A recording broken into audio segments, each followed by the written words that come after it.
Welcome to episode 278 of Friars on the Farm. I am Donovan, and with me is Roy. Oh man, I've been ready for a break for a while. Have you been ready for a break? Dude, I'm at work. I'm on summer break, as in like I'm still open, but it's really, really slow. Baseball wise, absolutely. It has been, it's funny in the agenda here. I have MLB minute first feels, first it kind of feels we're actually at a better place than we were last year at this time, but it just feels like been a bad season, bad first half. Yeah, I mean it's perception. The Padres are still above 500. They're right there in the playoff hunt. They've been playing poorly, but there's a lot of reason for optimism. So we can get into all that when we get there. But yeah, we're here to talk about the All-Star break. So we've got the home run derby going on right now. We had the futures game the other day. We've got a handful of All-Stars that are going to be playing tomorrow. And then in the meantime, we want to reflect on some stuff from this last week, and Yeah, we're going to look at our affiliate rundown. absolutely. And Oh, then but also the draft, the the draft. draft. So here's the thing. Let's stop this right now because the futures game came and went. I'm like because I don't watch real terrestrial television. I'm not watching MLB Network. I'm not watching ESPN. I don't watch any of the other affiliates. It's mainly, Netflix and chill with us at the house. So I didn't know where the futures game was. I think they streamed it right. Womp womp. Um, and then the All Star game came up and went. I'm like, when's the All Star game? I had no idea. People were like, when is that? Is it tomorrow? Is it today? What are we missing? And it came to the All the futures game, which I used to be. I'm still stoked about watching. It came and went, and I'm like, oh, I wonder how Leo did. Oh, I had to look it up. I had to look it up. So, I don't know if it's me not being in terrestrial television, but the futures game, I ran across the high school home run derby on accident, looking for finding the Padre game on direct stream, um, and it was just it's just amazing how little they really push out the minor league stuff in the futures game. I saw like a couple of not even an at bat, but the celebrity softball game used to be kind of fun. At least I used to know it was on, but when you stumble across it, trying to find another channel, it's just like I don't know, poor advertising, or maybe it's just me. No, it really is. And I saw Matt Friars talk about it. And then today I saw JJ Cooper from Baseball America talking about it, that it's something that they can do a much better job of promoting and planning. They, so it was on Saturday, which is a day that's the minor league baseball schedule is jam packed. The Major League Baseball schedule is jam packed. So they're trying to do this at the front end of All-Star weekend. You got the celebrity softball game that same day. I guess there's a game promoting the historically black colleges and universities that they played the day before, but they're really trying to draw this whole thing out. But why do you schedule the futures game the same day that you got a full slate of Right, major and minor league baseball games going right, on? You got the draft on Sunday. Sunday's a lighter schedule as far as things are concerned, so you could put it on there. But then Wednesday, so we got the home run derby going on today, right now. Former Padres James Wood and Brent Rooker are in there hitting bombs. Tomorrow we got the All Star game, and then Wednesday nobody's playing. right, Everybody has the day off, Major League Baseball and minor league baseball, and then minor league gets back to it the day after that. But you could put it there on Wednesday, and maybe you might not have the same draw in the stadium, but the stage is yours. That's the only thing going right, on in sports right now. right. Otherwise, Wednesday is a dead day for sports. It seems obvious to me that they could put it there, and maybe you only fill up those inner bowl seats so it looks like there's people there, because you're not Right. going to fill the whatever 50,000 seat stadium. But I mean, come on. And then the other part is it was only a 7 inning game. So that makes it that much harder for the managers to get all the guys in. So DeVries came in. He was a sub at shortstop. He got one plate appearance, struck out, and it wasn't a good showing. I mean, there were a couple of guys that made a good impression, but a lot of people, like, they weren't in the game long enough to get comfortable enough Right. to do what they do.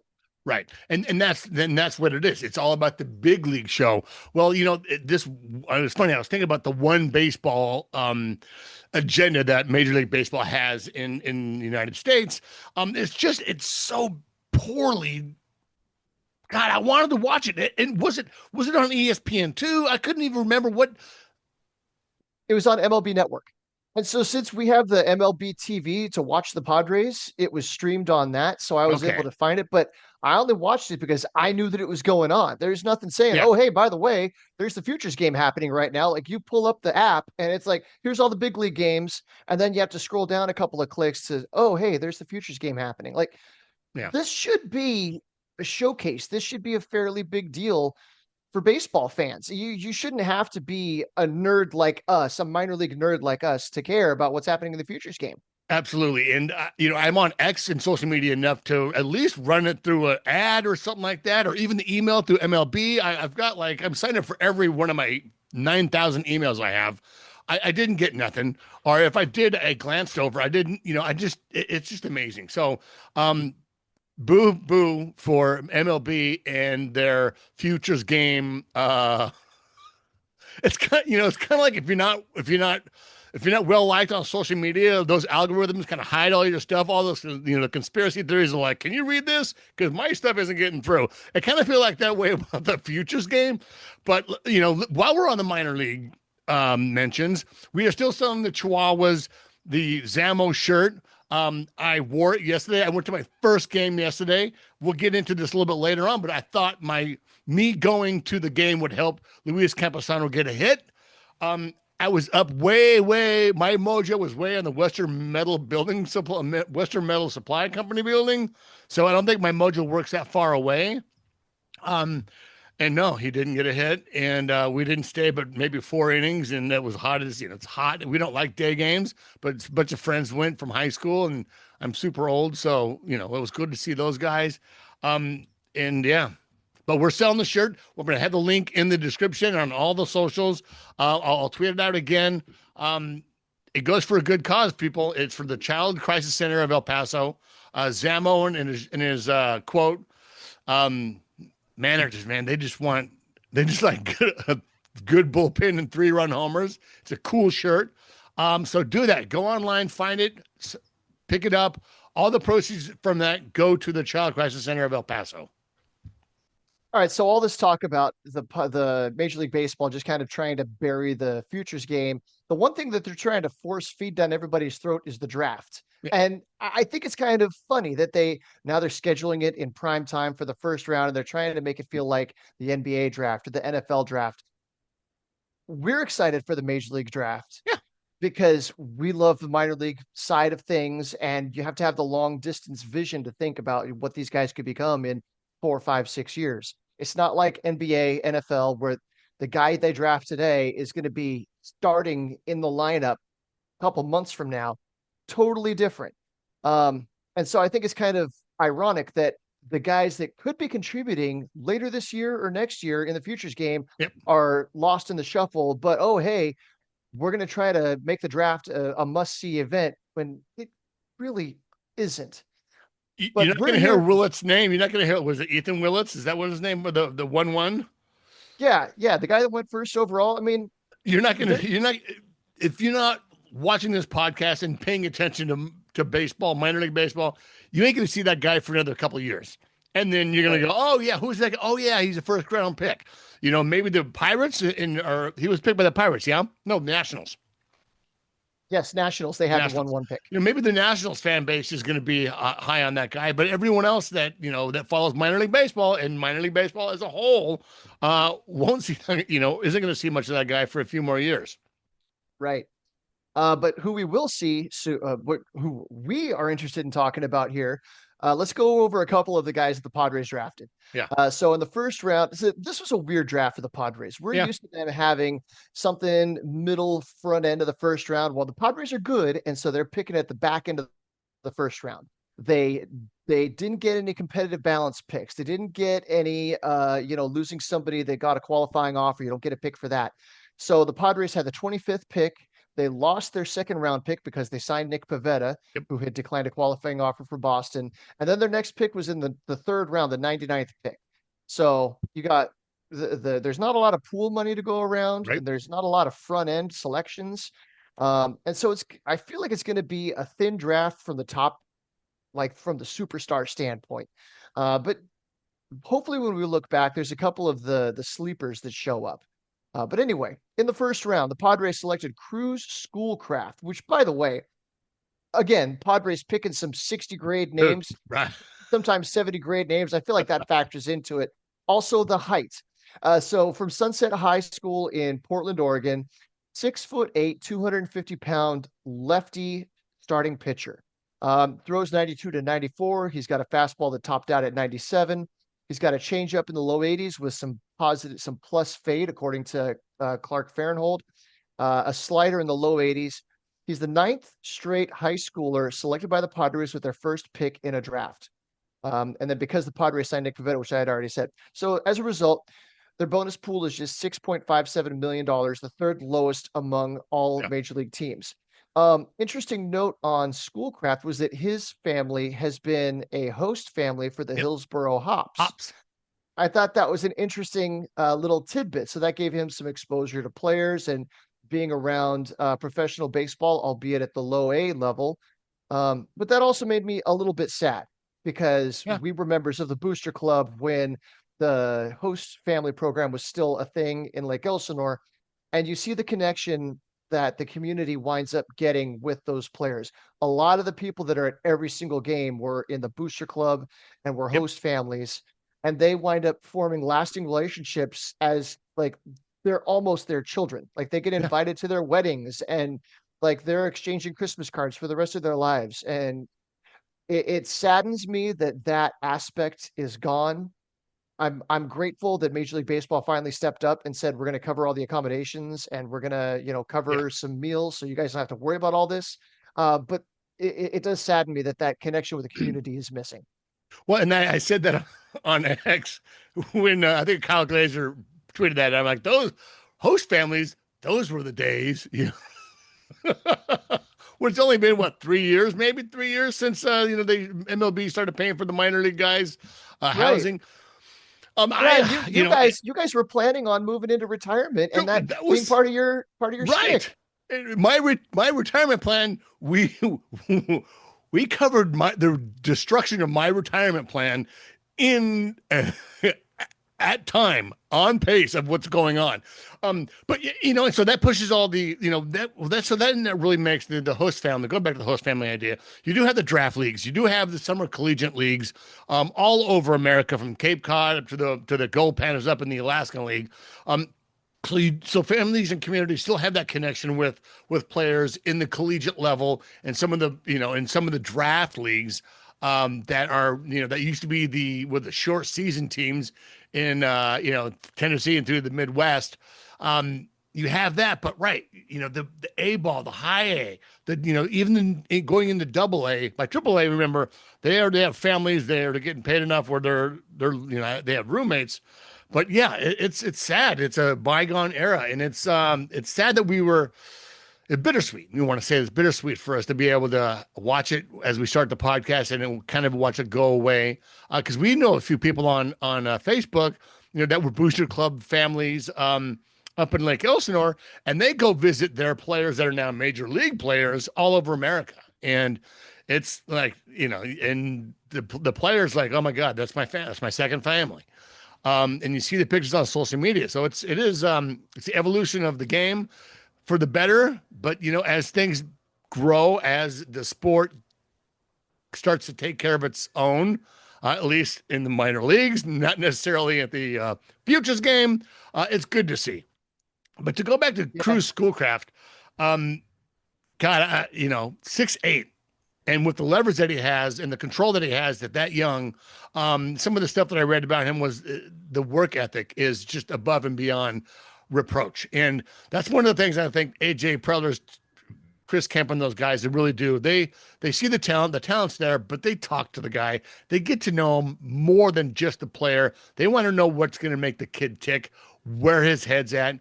And can he be coachable? So many of these guys, it's funny. I was talking to one of my friends from high school this weekend about, your bonus babies that get this high dollar money, and they don't think they can be coached, and they think they're just going to cruise through the minor leagues, and it's a rude awakening.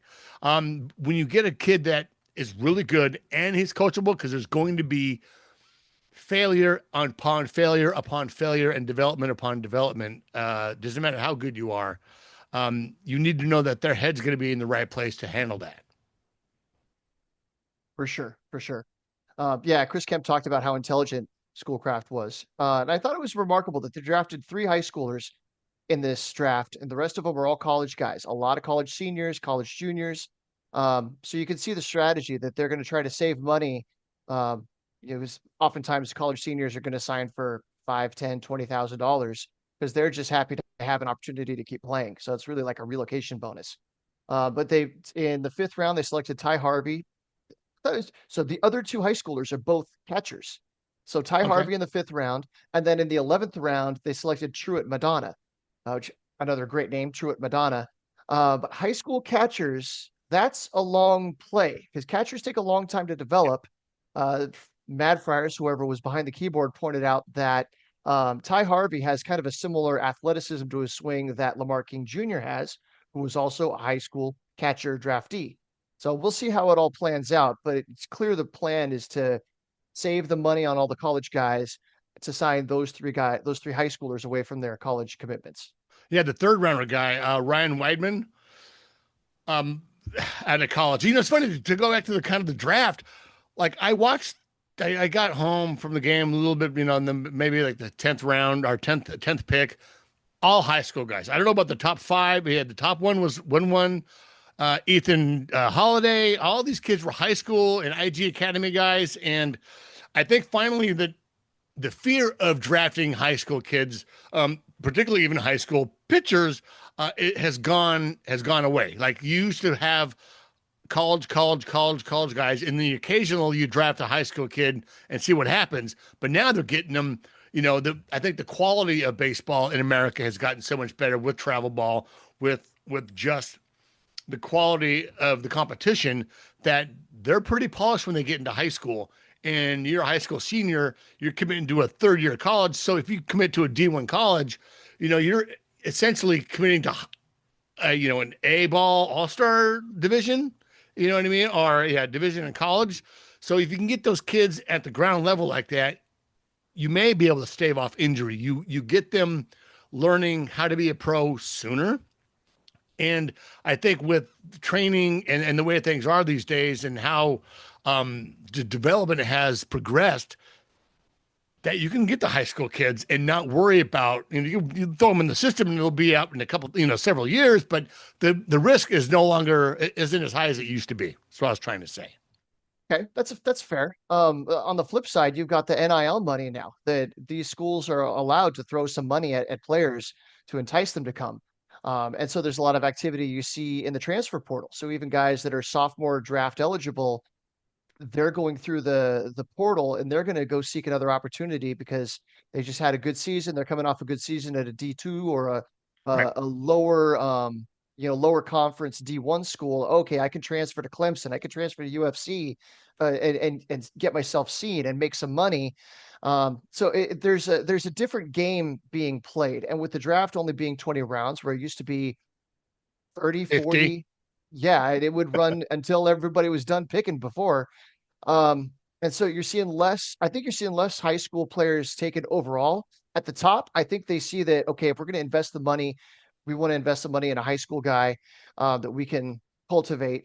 You Yeah. see if a handful of college guys go up front, but once you get past that first couple of rounds, it's just straight up college guys for the most part. So I think the Padres picking Ty Harvey in the 5th round, I think that's really them just kind of trying to just shuffle some money around because they know they can save some money on the guys that they picked in the 3rd and 4th rounds to give to that guy. Yeah. And that's what, with $6 million in the pool, I think, Schoolcraft's going to take a, pretty good piece of that. Maybe not all of it, obviously not all of it, but he's probably going to take, 2.5, maybe close to 3, I would think. That's what the slot, I think, calls for. Right. Yeah. The slot is 3.6 million. But his evaluations were kind of varied. Everybody had him in like in the top 50 at least, but there were a couple of people, a couple of evaluators that had him near 20, and he wound up going at 25. And there's a big difference between going 20 and going 25. And then I was seeing some pre-draft, you read the articles, oh, maybe the Royals will take him here. Maybe they'll, I mean, people were saying he might go as early as like 11, 12. And there's a big gap in that money. So he might pull more than his slot value. Yep. And that's what Preller does. He'll underslot guys. I heard, I read that Weidman could be a underslot guy. Has problems with velo. A lot of that stuff can be developed out, but you can get him at a lower cost where you can put the money to the more higher draft picks. Well, tell us about Ryan Weidman. Well, let's talk about Brian Weidman. He's a double plus defender in our scouts' eyes. This is Chris Kemp. He's always performed. There's still a lot of projection left to the body, and we're excited about the upside. He's 6'5" and has wheels. How many 6'5" guys do you know that have plus speed? Playing D1 school in Western Kentucky, another one of these guys that just, where the hell is Western Kentucky? Other than Western Kentucky. The hit tool is the big question. Against higher velocity pitching, that's why he's probably going to sign below slot value. However, the Padres have had some long-levered batters develop after the draft in recent years, and the Padres complete their 2025 draft with the final guy was Luke Cantwell out of the University of Pittsburgh. So I had a fun little exchange today on Twitter. So 18th round, the Padres selected Landry Jureka, right-handed pitcher from Queen's University of Charlotte. So Mad Friars has been pretty active in live tweeting the draft today. They do a great job covering this thing every year. And so I'm guessing this was probably David J. This has the kind of David J. snark to it. He says, all right, who wants to tell me why I should have heard of Queen's University of Charlotte? So me being the smart aleck that I am, I went on the Wikipedia page and I looked down to see, okay, who are the notable people from Charlotte? So I said, have you never heard of Jason Alexander, NASCAR Craftsman Truck Series and ARCA Menard Series driver? Mad Fryer says, I've never heard of Jason Alexander, NASCAR Craftsman Truck Series or ARCA Menard Series, and I'm okay with that. So who replies to this tweet? Jason Alexander. No. And he says, my haters are my motivators, with the little the nail polish emoji. Oh, so I thought that was great. That was a fun little excursion. Oh, that is classic. Did you guys say, "Hey, good to see you"? Oh, well, I thought you were going to say Jason Alexander, as in Jason Alexander, the actor. Right. No, and I replied with a Costanza gif at one point in this whole exchange. The other Jason Alexander, but yeah, no, this is the NASCAR truck driver. And hey, it sounds like he's had a great career in truck series is huge for NASCAR. Yeah, it's a big deal certain parts of the country, but certainly isn't out here out west. No. So let's move on. So let's kind of let's cap what they kind of did. And this is their draft by numbers. They had 3 high school players, 16 college players. For the first year, and for the first time in a long time, no JUCO bandits. It's funny, and I wanted to talk about this.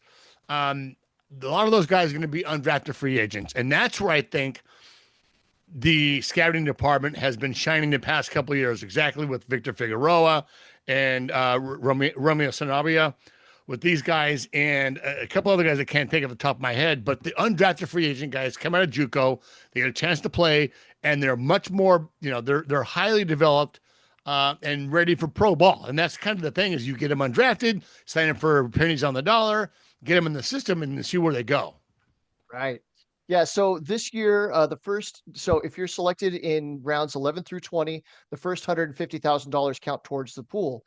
But for undrafted free agents, they can sign for up to $225,000 without touching the draft pool money. So that's a pretty good signing bonus for a JUCO kid, thinking of trying to find their next opportunity. Absolutely. So that's so we got 9 pitchers, 3 of them left-handed, 6 of them right-handed, which kind of surprises me. I feel like Preller likes his lefties. 2 catchers, which again, they're both high school catchers, which again is unusual, 3 outfielders, 3 middle infielders, and 2 first basemen. So traditionally, we're used to seeing Preller draft up the middle, Right. catchers, shortstops, center fielders, and then everybody can move off of that. But I feel like he's starting to shift his strategy to going for baseball players, guys that maybe aren't so tooled up, but have the skills Yeah. that might be able to move a little bit more quickly. I think that's what he's looking for with a lot of these college signings. Yeah, well, and that and the drafting up the middle, I saw a lot of it in the draft yesterday. Everyone's a shortstop. Everyone's a shortstop. Well, they may be drafted as shortstop because they can play the most athletic position, but you can put them anywhere. And they may start as a shortstop because they're the best player on their team in college or high school, but you put them somewhere else on the field and they're going to shine just as much. It's the athleticism that they draft, not just the position. Some of those guys will stick. A lot of them won't move off. We'll move to third, move to second, move to the outfield. So was there anybody in the list that like jumped out at you? I don't know how closely you were following. All right, well, there's one guy that kind of jumped out to me. His name is Cardell Thibodeau from Southern University. He's a 5'8" outfielder, center fielder, put up ridiculous numbers in their region. And I like guys with personality. I like undersized guys with wheels. I feel like there's so many Caleb's and Brody's and Dylan's out there. A lot of Gavins this year too. A lot of Gavins. Yeah, so now that I see a Cardell Thibodeau from Louisiana, I picture him having this accent and having all these one-liners and just being the kind of. So I looked him up on Instagram. He's got dreadlocks and his handle is dread something or other. So that's my guy that I'm going to keep an eye on. You know, who knows how far a 16th round kid out of college is going to wind up going, a 5'8" outfielder. But maybe he's going to be the next Robbie Podorski. I loved following that guy's career. Oh no, absolutely, absolutely. And you always have and just one, Preller must just pick with the names, with Cruz with a K. Thibodeau, isn't there another actor? I can't remember his actor's last name is Thibodeau, and Brian. There's a basketball coach, Tom Thibodeau. Thibodeau, yeah, but it's spelled like that's got to be that's a French last name, yeah.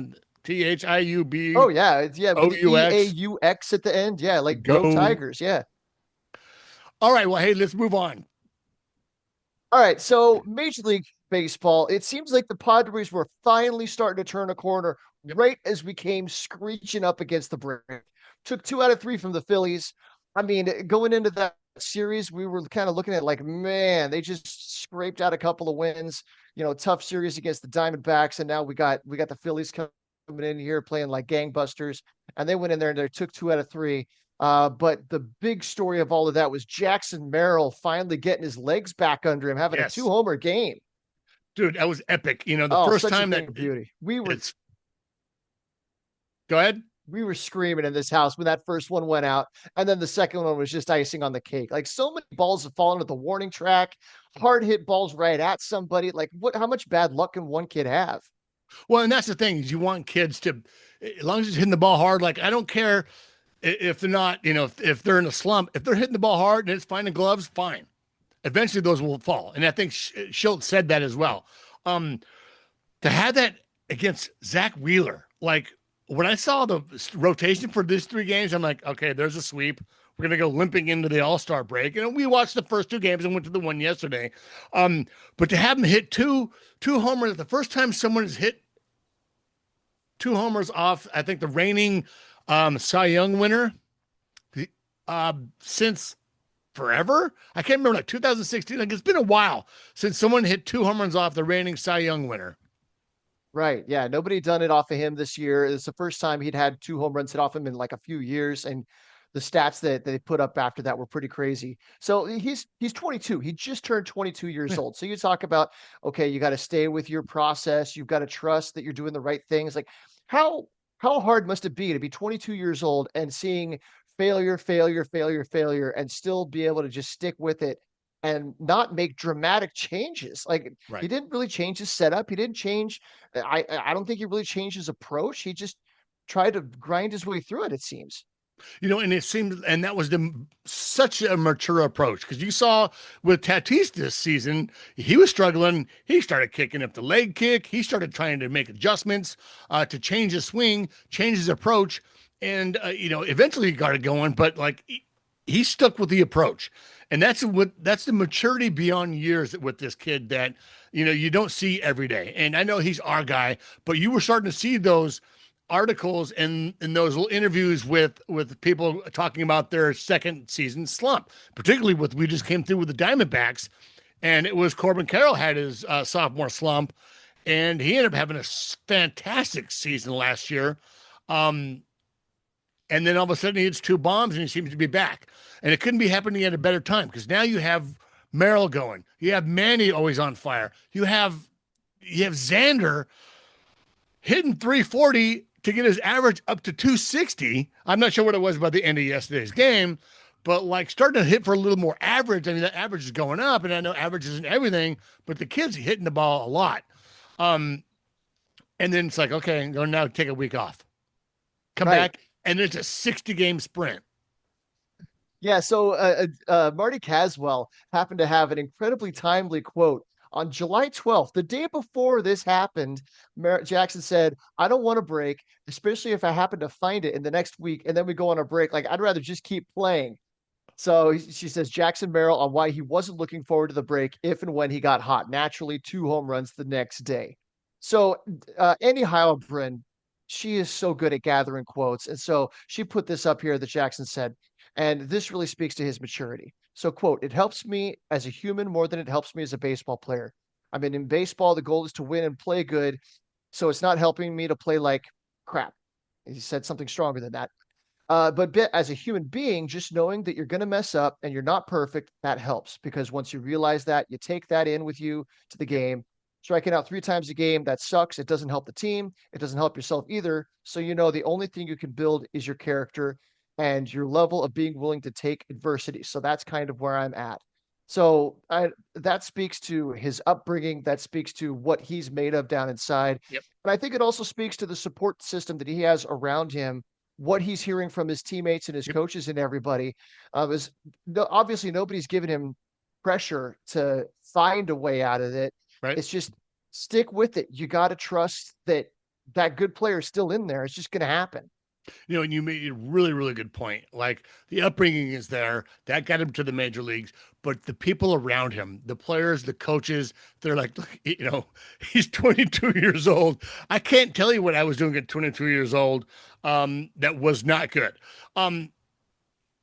Having more of a life lesson. Those are the conversations that happen in the hotel. Those are the conversations that happen, before the game, after the game, on the plane with coaches, with players. Like, look, these guys that have been around for a while, like you're just starting out. Like this is gonna, talking about the human element instead of just, yeah, dude, you're gonna have to work harder. You're gonna have to make, early batting practice. You better hit another 100 balls. Kind of just overworking the problem.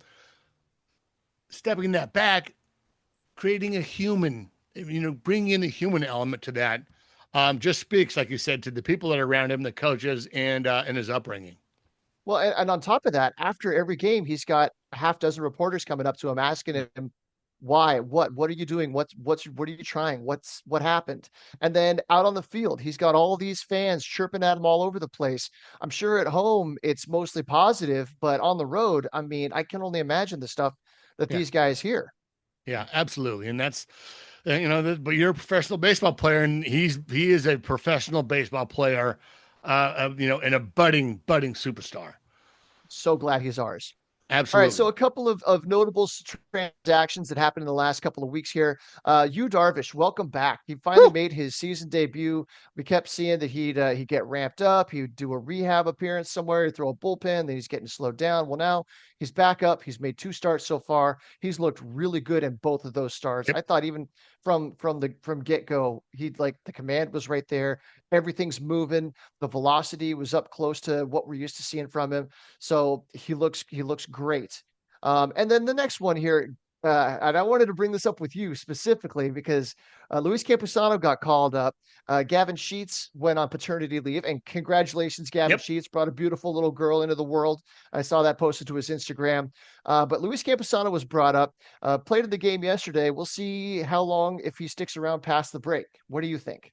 Well, I tell you, I was at the game yesterday, and call me was it Meryl Streep in The Natural, but way over from the Western Metal Building Supply, on the top of the Western Metal Building Supply. Uh, just willing this kid to hit the ball, just willing.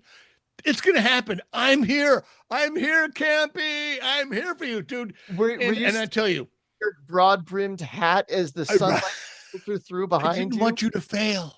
I didn't, um, I love The Natural. That's one of my favorite, if not the favorite baseball movie for me. A lot of people think it's campy, but look, I said it on Twitter. Give him 150 at bats. If anyone in the front office listens to this, and it's more about who listens to this than it is how many, give him 150. Keep him up. Find him a way. If we're not going to trade for a catcher, someone's going to have to get released. You have controllable years with Campusano. Get him up. Let him get some at bats. Maybe try to find some value there. If you're not going to keep, as a backup catcher in AAA, like you need to give him a solid chance, not just a random shot of here are 3 at bats. You better get a hit. So that doesn't add pressure to a guy that already struggles with, with some, with some self doubt. Certainly, he's crushing in AAA, but he's getting spotted shots in the majors. Come on, man. Well, something's got to give. Yeah. Somebody pointed out about the Padres catching core, and they were looking for some historical reference. And so I went on Fangraphs, and you can look up team stats, and you can filter it by what position group. And in Padres team history so far, this is the worst catching group of any season. So WAR is a counting stat, right? Wins above replacement. So far, this catching group has generated negative 1.3 wins above replacement. And like if that trend continues, they're just going to keep going in the wrong direction. Yeah. Like that isn't something that gets better with time. Weighted runs created plus, the offensive side of things, they're a 55 WRC plus. So they're hitting 45% worse than league average as a group. And again, that is tied for worst in team history. And then defensive, they've got a defensive metric, which is just kind of a catch-all. Right. It's a counting metric. And this team has been negative 1.4 runs so far, negative 1.4 wins. I'm sorry. And so I could tolerate if they weren't hitting, if you had a couple of defensive wizards back there that were still saving your runs and saving your games. I could tolerate them being, lackluster on defense if you had a couple of guys that were just crushing it up there. If you have Gary Sanchez out there hitting 25 bombs, I can overlook a pass ball here and there because I know he's going to make up for it at the plate. But these guys are doing neither of both. So Campusano, the couple of times he's come up, he's been DH only. I believe that they don't trust him behind the plate, and I don't know what he could do to try to regain that trust to start working behind the plate. It seems like the coaching staff doesn't have that in the plans for him. Yeah, and that's just too bad. He's going to have to come back and hopefully DH. Look for the Padres to pick up a catcher. There's always this talk about trading for an outfielder. They're already giving up the defense for with a little bit of with Gavin Sheets for the offense. I think we need a catcher more than we need an outfielder. I think Sheets will be just fine out there. There's been some rumors about this kind of stuff. So Dennis Lin actually mentioned in an Athletic article the other day that the Padres were interested in one of the White Sox catchers. Two of their top prospects are catchers. Both of them have made their major league debut. So they're both on the 40-man roster. And then they have another guy whose name's off the top of my head right now, who debuted with the Astros a couple years ago. He's kind of not quite a prospect anymore, but he's still young and good. And defensively, he's supposed to be really good. Bat, not so much. But then the White Sox also just acquired somebody in trade. So they've got 4 catchers on their roster now. It seems pretty obvious that they're getting ready to trade somebody. Right. I think a trade has to happen. Yep. Like you said, left field, Gavin Sheets has proven to be serviceable. And you've got enough backup, defensive subs. You can move things around. But at catcher, there's no way of patchworking that together. This cannot stand. The dude does not abide. Yeah, dude, the dude does not abide. And also, once if they get to the playoffs, all that stuff is just absolutely it's under a microscope. So if a pass ball that gets a guy over, that extends an inning, or a guy on second and third with two outs and you're flailing at pitches way outside the zone, for your catcher position, like there's look, I'm just gonna flip one up there and it's gonna be out of the inning. That's gonna be the story other than anything else. So well, it amplifies, like, okay, so Sunday, bottom of the ninth inning, and Padres are down by one, and now you're looking at who's up next. Okay, do we have a chance? And it's Bryce Johnson, Luis Campusano, and it was either Diaz or Maldonado. right. And it's like, I'm sorry, Luis, but until he starts getting hits at the major league level, like, that's just good morning, good evening, good night. Good night. But Yep. and I totally forgot that they had Cronenworth on the bench. Thank goodness he got on base, and that was able to stretch the inning to get Tatis to the plate. Still didn't get it done, but I mean, you look at some of these other lineups that came through. You look at Arizona; they've got guys 1 through 9 that can contribute. I mean, Philadelphia, their lineup is a buzzsaw. There's no let up in that lineup. Right. But here you get past like 5, 6, and then it just falls off a cliff, and that really gets exploited in the playoffs, as you said. Yeah. Yeah, and that's if we even make the playoffs. So I've read a few articles about Preller being aggressive. It's going to be one of those seasons where, look, he's going to do it. Like Preller's going to do what Preller does, and we're going to go like, oh, why do we even doubt the guy? Like, why do we even doubt the guy? And I guarantee he's going to do it again this year, and we're going to see what the second half brings. Yeah, I also guarantee it's going to hurt a little bit. Yeah. We saw the deals to bring in like Luis Ariz last year. We lost some guys that we have become friends with here on the podcast. Yeah. You look at what cupboards there are in the minors right now, and you've got DeVries and Salas, and then there's a handful of guys that are interesting. Yep. And some of them we've gotten to know a little bit, and I have a feeling we're going to have to say, thank you, and we'll have to follow you from afar. Right. That's Absolutely. Absolutely. But okay, hey, let's go on break here real quick, and we'll come back with the affiliate rundown. Boom. Okay. Recording in progress. Okay. Recording in progress. I'll start us off. Fire it off. 3, 2. All right. Well, hey, let's get into the affiliate rundown. Let's start in Lake E. Painting the corners. Wednesday, Tanner Smith, 22, picked up his first professional win. Congratulations, Tanner. While striking out 3 over 2 scoreless innings since joining the Storm last month, the 450th pick in last year's draft has allowed 1 run over 6 2/3 innings. It's a very small sample size, but congratulations, Tanner. The big-bodied righty has shown enticing stuff as he works back from Tommy John surgery while he was with the Crimson Tide. So he's on a throwing program.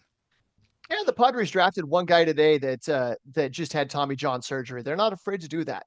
No, and I saw someone else tweet that he could have went a lot higher if he hadn't had the Tommy John surgery. So that's one thing that I love about Preller is like these high school guys or college guys that have surgery, there's a lot of upside there, and it's going to be, for lower slot value, get him in the system, and then we'll go from there. Just got to have some patience with him. All right, Mikael Miralles started for the Storm and dominated the Rawhide. The 22-year-old tossed 4 innings, allowing just 1 hit while striking out a career-high 7 batters. Good to see him starting to get noticed here, Mikael. Young kid. All right, and then on the screws, this was something I was happy to see. On Wednesday, before the game, the Padres promoted Cale Fountain from Peoria. Last year's 5th-round pick. Cale Fountain is a mountain of a man. Yeah. Last year's 5th-round pick hit 262, 386, 364 in Peoria as he built up from off-season Tommy John surgery. He'll split time with Victor Figueroa and Lamar King Jr. at first base and designated hitter heading into the All-Star break. That is 3 large humans. That's some beefcake subbing around at first base and DH. Yeah. So then on Thursday, Cale had a double and a strikeout in 5 trips to the plate in his full season debut. And then some more good news. On Wednesday, Cobb Hightower, who was selected 2 rounds after Cash Josh Mayfield, had one of his best professional games thus far, collecting multiple extra base hits for the first time. The 20-year-old had a pair of doubles and swiped his third base of the month as he continues to work back from a series of leg injuries this year. So he's hitting 208, 406, 417 in July, and it's single A. And Cobb Hightower is a talented young prospect. So we can't get too hung up on what the numbers say. We need to look at the body of work and just how he's looking. So knowing that he's coming off some injuries, he's missed some time, but he hit his first career home run since we spoke last, and it was of the walk-off variety. So what a great way to do it. And then they caught this great shot as he was like coming in to jump on home plate, and he looked like somebody out of a medieval painting, like ascending. Like this incredible shot from his first home run. Absolutely. We never scout the stat line, particularly in A-ball. So moving on to Fort Wayne and painting the corners, July 3rd, Miguel Mendez, this is 2 weeks ago, Mendez completed his third quality start of the season and the team's 12th. The 23-year-old right-hander pitched 6 innings for the second consecutive start, allowing just 2 hits, tying a career high with 9 strikeouts. His fastball sits 96-97 for most of the night and topped out at 99. While his slider showed exceptional depth while sitting 86-88, the changeup has good depth and topped out at 91. So there's tools there. And then his next start, he threw a career high 7 innings. In his third quality start and 4th of the season, facing the minimum in 4 innings and retiring the final 7 batters he faced. In his last 5 outings, Mendez has a .95 ERA. That's 3 earned runs and 28 in the third innings pitched, with 28 strikeouts across 10 starts since being promoted to Fort Wayne. The 23-year-old has a 1.61 ERA. So this is where you separate some of the A-ball, the wheat from the chaff. Like, these guys are going to absolutely stand out. It's high A. They're still going to beat players with velocity, and at least a show-me breaking ball with the good velocity. But a lot of times those pitches get thrown out of the zone, and they're butts out and flailing for it. When he gets moved up to Double-A after the minor league All-Star game, I think that's when we're going to see really what this kid's made of. And I definitely see him in Double-A by the end of the season. Oh yeah. I mean, you don't post those kinds of numbers by mistake. He's doing something right. He's commanding his pitches. His pitches are moving the way that he wants them to. And so that's going to earn him a promotion. So the draft just happened. We know what happens next. You see a whole bunch of players getting released, and then everybody starts moving up. It's like this rapture throughout the whole the organization. The ripples. So then moving on to On the Screws, tin cap outfielder and friend of the podcast, Braden Carpathios, launched a solo homer to the opposite field in the 7th inning of Friday night's victory. The 22-year-old now leads Fort Wayne with 11 long balls, 9 of which have been to the opposite field. Love that approach. Carpathios followed up his round tripper with a 2-run double to the left center field gap in the 8th. Friday night was his 6th time this season that Carpathios has driven in at least 3 runs. And then in Saturday, he also recorded his first professional 4-hit game. So have a good one, Braden Carpathios.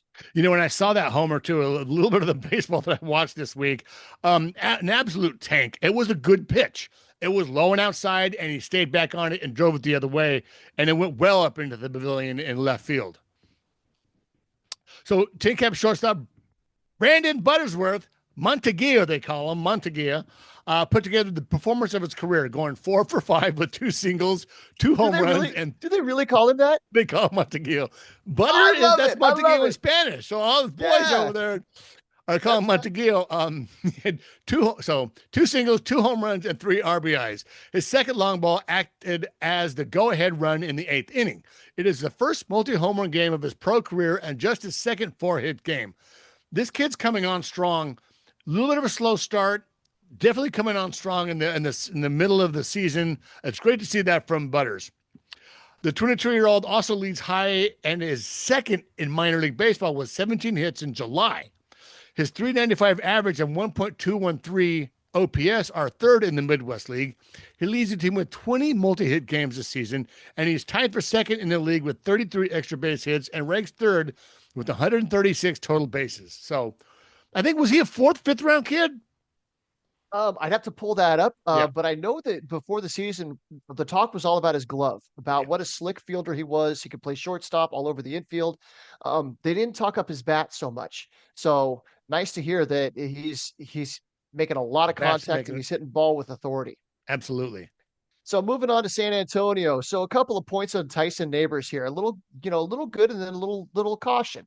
So Tyson Neighbors, this is last week. He was excellent coming out of the bullpen, making two scoreless appearances of 2 innings each. He didn't allow a hit, walked one, and struck out three. Getting swings and misses has not been an issue for Neighbors since his promotion, as he's posted a 31.9% strikeout rate. In his outing Sunday, the Kansas State alum's arsenal yielded a 36% whiff rate, with his four-seamer topping out at 98 miles an hour. Now, Tyson Neighbors is 100% a reliever prospect, but he comes with power, he comes with aggression, he comes Yep. with a lot of mound presence, and I believe in big things for him. But David J. Yesterday, he provided a little bit of words of caution here. So he said, after blowing away batters in Fort Wayne, he's had mixed results since reaching the Texas League. While he's maintained a strong 31% strikeout rate, his walk rate has crept into Yep. double digits, and he's had a bit of luck, bad bit of luck keeping opponents' average on balls in play under 200. So he's getting some BABIP fortune, Yeah. which doesn't really carry over. That only holds on for so long. So while hitters at the lower level gladly chased after his nasty slider, the more advanced hitters at AA are laying off the pitch a little more consistently, forcing him to try to land it in the zone more often. Um, this is what we saw from Kevin Kopps. Yeah. And he wound up having to adapt. I think he picked up a cutter to try to find something that moved the opposite direction so that he can, you know, play with batters eye Yeah. level and give him some different look. So there could be an adjustment to make there about something about his sequencing. Maybe there's something about how he's delivering that they're able to pick it up a little bit better. There's an adjustment to be made there for sure. These are the kind of things that you don't see at the lower level that finally, when you start hitting those more advanced levels, Yep. the batters start to expose where the weak spots are. So Yeah. not to say that that's a flaw in the player. It's just an adjustment that he's going to have to move past. Well, and I love when these good guys, when they do well and they perform every level, you have to make adjustments. And that slider, like you said, they're not getting, they're spitting on it. That's going to make him better. It's going to make him either start to throw that a little bit more, maybe change the shape of it a little bit. Maybe it is pitch mix where he's throwing a cutter, maybe changing eye level, north, south, east, and west. But he's going to have to make those adjustments, and you're going to learn that in AA, because if you can get that, you can get through those adjustments in AA. This kid has a bright future, and I think he's going to make them. What got you, it's funny. It's hard to stop doing what got you where you are because it no longer works. And there's where you become coachable. That's where you become teachable. And that's where the rubber meets the road when you start seeing adversity, because he just was dominant in Fort Wayne. But once again, those guys are butt out, swinging at pitches way out of the zone because they're trying to catch up to the velo. You get these more advanced hitters, they're going to spit on that pitch. You have to make the adjustment. Maybe it's a front door slider, maybe it's a cutter, or something else. But I love adversity with guys that are, in all levels of minor league baseball, because that makes them have to get better. That's what Jackson Merrill was telling us about. Yeah, absolutely. All right, so moving on on the screws, Romeo Sanabria. He lets me say Sanabria, or he lets me say Sanabria. Sanabria is the right way to say it. Well, every time I say it, permission. It was, I think, Jesse Agler. The way he said it, or says it. Yeah. Anyways, put up his 22nd multi-hit performance, most of any missions. He has 13 games with 2 hits, 5 games with 3 hits, and a team best 4 games with 4 hits. Now that's Friday. Sunday, he extended his multi-hit game streak to 4, collecting a single and a double and 5 trips to the plate. The 23-year-old still hasn't drawn a walk in 65 plate appearances. There's the downside, but does seem to have snapped out of his extended cold snap. He's hitting .318 with a .500 slugging percentage for the month. Now, remember talking to him in at the Arizona Fall League, where he hit 11 home runs last year. He wanted to hit 20-25 this year. We're not quite seeing that level of power yet, but I'm okay with it. Like, that power will come. The body's there, the swing is there. Let him keep hitting. Let him keep just doing what he does because that's going to get him to the majors faster. Maybe he does need to pull in a little power. Maybe he sells out a little bit for power. So maybe that average goes down and the strikeouts go up. But right now, I say just kind of let him figure it out. And if they come, they come. If not, we'll go from there. Well, and the fact that he hasn't drawn a walk at all in the last 65 plate Yeah. appearances, that he's going up there being aggressive. He's Yeah. trying to find a pitch to hit, but that also means that he's swinging at pitches that aren't good pitches to hit. Right. Um, and so I feel like we've kind of seen Jackson fall into some of that, uh, where what he was doing so well last year was fouling everything off until he finally got one that he could do something with. And it's hard to get yourself to that point where you can be that patient. Absolutely. And, he's getting those hits probably on pitches that he should maybe lay off. Probably, the more likely strikes, but maybe depending on where he is in the count, maybe he lays off that pitch and gets something a little bit better, tries to foul it off to get a better pitch to drive, to elevate. Because he is a singles machine and the doubles are coming, but it's about swing decisions and elevating the ball for him. Right. So let's All talk right. So about then, elevating the ball because I watched his first home run. Old friend of the podcast, Albert Fabian, hasn't missed a beat as he comes off losing an entire year to injury. The left-handed slugger connected on his second homer in 6 games since joining the Missions. He's hitting a cool 429, 500, and 810, and 23 plate appearances. Sure enough, it's 23, but when you come into Double A swinging like that after being off a year, the reigning high A batting champ for last year, it's great to see. So the 23-year-old is back to chasing balls down in the left field. Watch him to take a more prominent role in the middle of the San Antonio lineup over the final 8 weeks of the season. good to see the big man back. Yeah, I love that kid. He's a great kid, great interview. He was the one, when I interviewed, like, I come to take a picture. Like, he wanted to take a picture with me.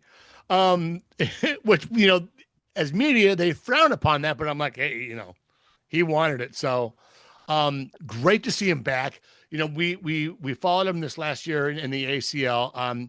Going from there straight into Double A and to watch him just hit the ground running is fantastic. It really is. All right, so taking it up to El Paso.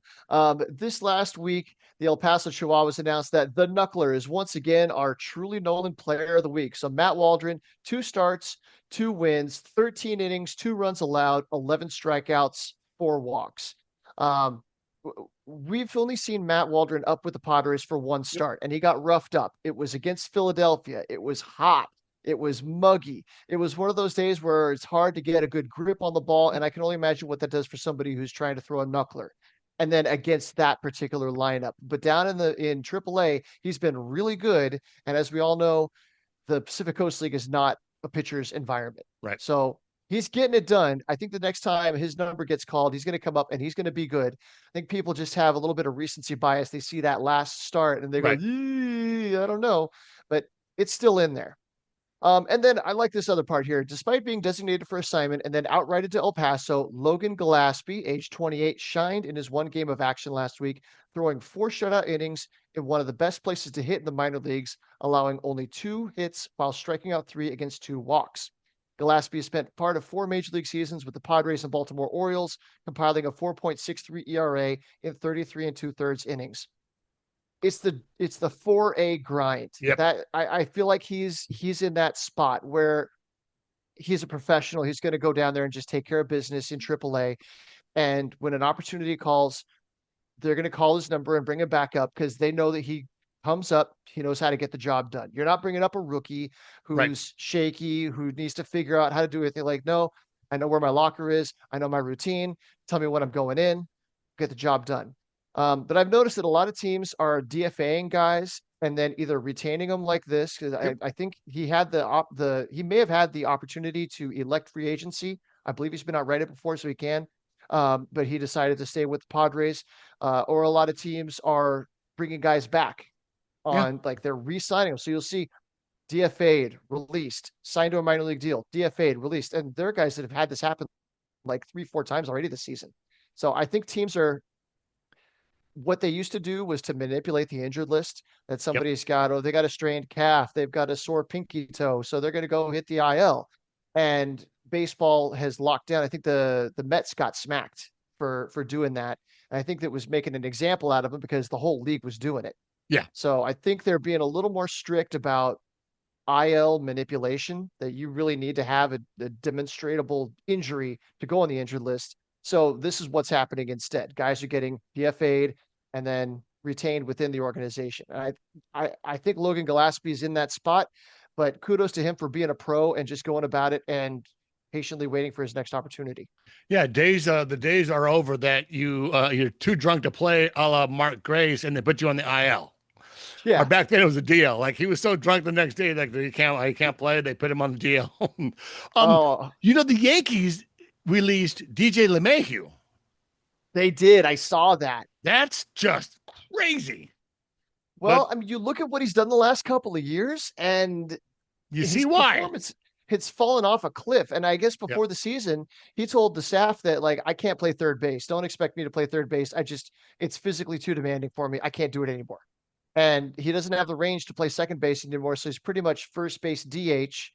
And then he's a ground ball machine and he's not hitting for power. So Yep. what do you do with a guy like that? And they decided to eat the money and designate him for assignment.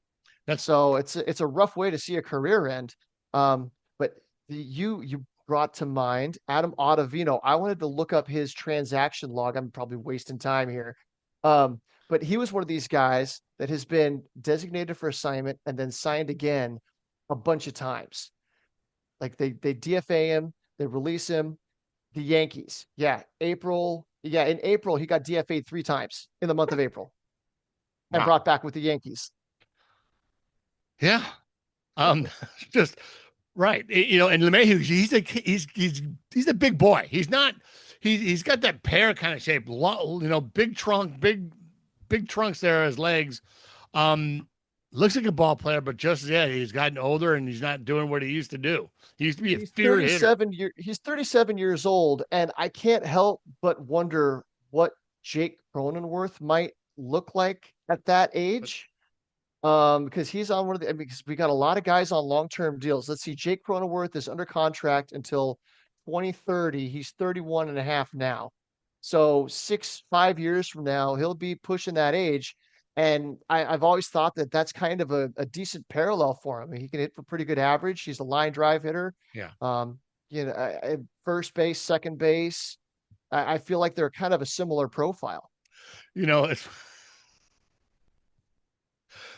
these guys are going to go right from the end of their contracts to next year. They'll be like, it's the old timers game. Hold on, you played last year. Yeah, but I'm like 41. Well, what I just hope is that we don't.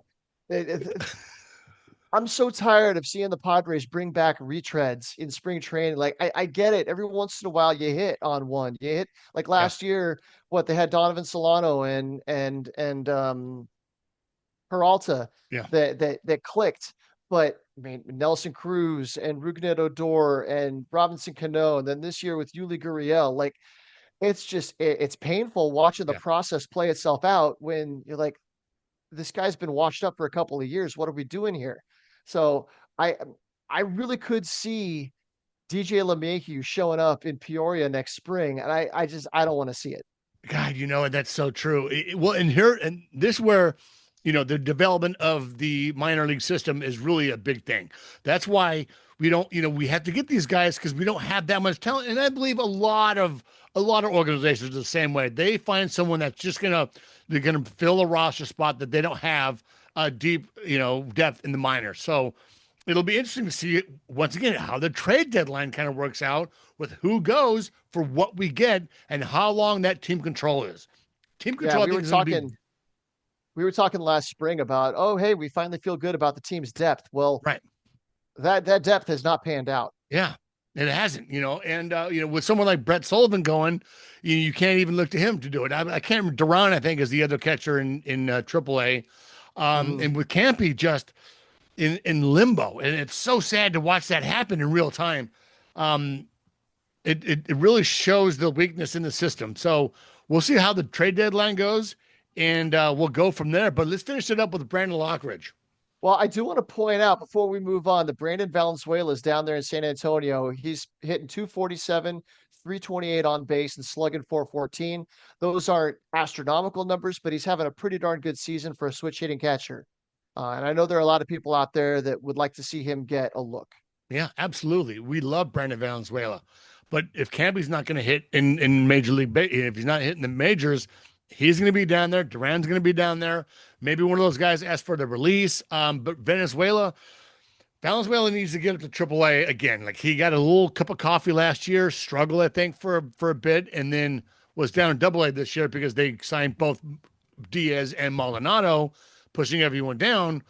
So we'll see what next year brings. But definitely see him on the rise if he does well in El Paso next year. All right, well, let's get out of here. All right. So on the Screws, Brandon Lockwood looked great in his return to El Paso after spending the first part of the season with the big club. After a brief time away from the club for the birth of his child, the 28-year-old led the team with a 1.163 OPS.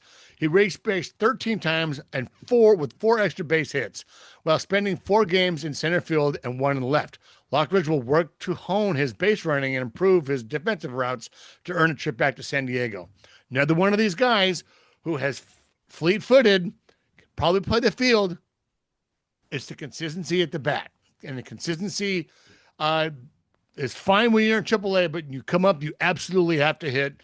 And I know we have Diaz and Maldonado just kind of being the O for twins in, at the big league level, but we don't need another fleet-footed outfielder defensive substitution with the big league team. Right. We need some thumpers. All right. Well, it's been fun. Yep. I'm sure we'll have some more draft talk next time once we get some more information about all these guys. And hopefully the Padres get off to a nice start in the second half. Absolutely. Then, you can catch me on Twitter. I'm at Zippy_TMS. And I'm at SD Donovan on Twitter and SD Donovan on Blue Sky. See ya. Hello, James Wood in the Home Run Derby. Let's go. Attention, Lord.